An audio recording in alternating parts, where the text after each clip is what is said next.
Chapter 1.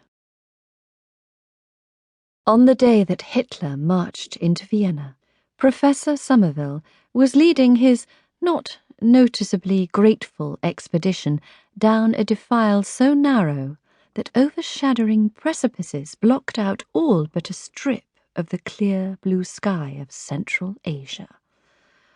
"You can't possibly get the animals down this way," a Belgian geologist he had been compelled to take along had complained.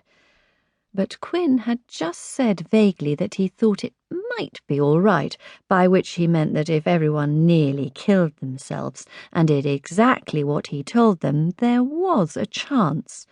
And now, sure enough, the chasm widened. They passed the first trees growing wherever roots could take hold and made their way through forests of pine and cedar to reach, at last, the bottom of the valley.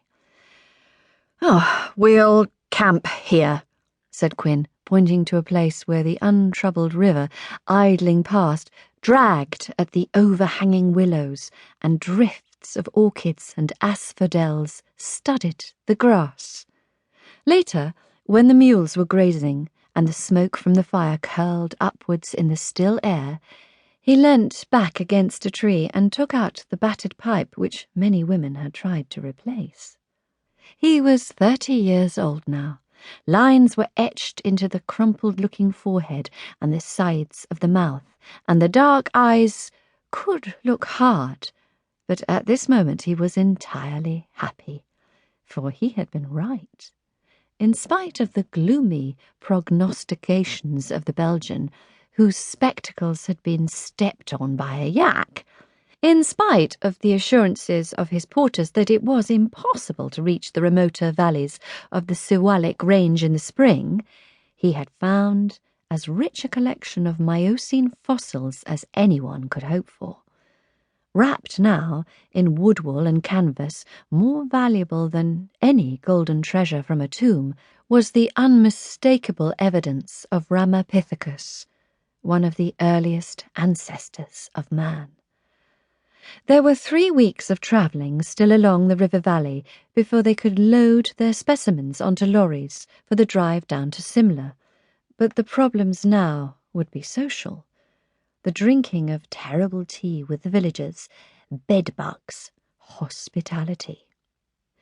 A lammergeier hung like a nail in the sky. The bells of browsing cattle came from a distant meadow, and the wail of a flute. Quin closed his eyes.